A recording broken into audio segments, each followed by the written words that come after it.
80 शब्द प्रति minute. Dictation start करते हैं 5 सेकंड बाद।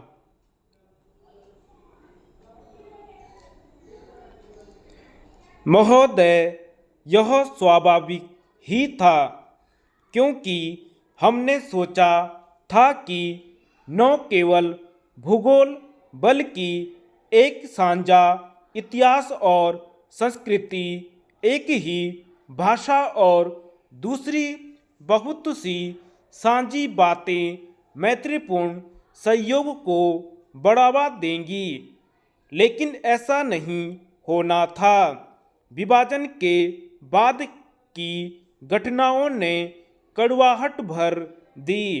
हम विभाजन के फौरी परिणामों से उबरने की कोशिश कर ही रहे थे कि कश्मीर राज्य पर पाकिस्तान का अचानक हमला हुआ और एक नया संघर्ष शुरू हो गया। हमारे लिए यह एक धक्का था, क्योंकि जैसा कि महात्मा गांधी ने हमें सिखाया था, हमने आशा की थी किसी दूसरे राष्ट्र के साथ कोई सैनिक संघर्ष नहीं होगा। 14 महीने बाद युद्ध विराम पर सहमति हुई और वास्तविक लड़ाई बंद हुई। तब से यद्यपि कश्मीर समस्या हमारे सामने बनी रही और इससे काफ़ी परेशानी भी हुई, फिर भी जहाँ तक दोनों देशों की जनता का संबंध है, भावनाओं की कड़वाहट धीरे धीरे समाप्त हो गई। हमने अपना ध्यान उस मुख्य समस्या की ओर लगाया जो हमारे सामने थी, अपनी जनता की आर्थिक और सामाजिक उन्नति और खुशहाली। स्वतंत्रता से पहले भी हमने इस मामले में बहुत सोचा था और इस निष्कर्ष पर पहुंचे थे कि हमें योजनाबद्ध तरीके से आगे बढ़ना चाहिए। हमारे साधन सीमित थे और हम अपने घोषित लक्ष्यों की प्राप्ति के लिए उन्हें अधिकाधिक लाभदायक ढंग से उपयोग करना चाहते थे।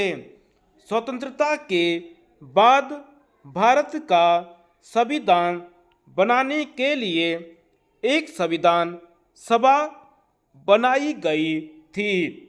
संविधान सभा ने घोषणा की कि भारत प्रभुसत्ता संपन्न लोकतांत्रिक गणराज्य होगा, जिसे अपने नागरिकों के लिए सामाजिक, आर्थिक और राजनीतिक न्याय, विचारधारा, अभिव्यक्ति, विश्वास, धर्म और उपासना की स्वतंत्रता, पद और अवसर की समानता सुनिश्चित करनी चाहिए।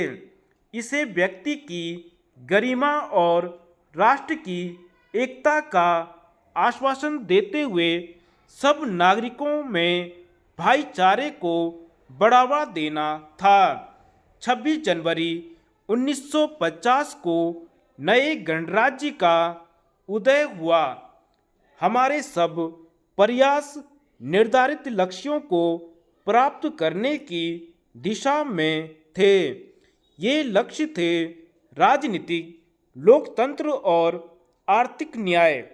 हमने इस शब्द की सैद्धांतिक परिभाषा से चिपके बिना ही लक्ष्य को समाजवादी कहा। जो व्यवस्था हमने निश्चित की, उसका उद्देश्य कुछ लोगों की समृद्धि की अपेक्षा जनसाधारण का कल्याण था।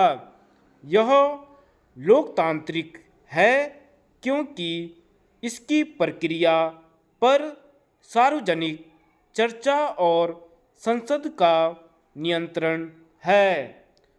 धन्यवाद।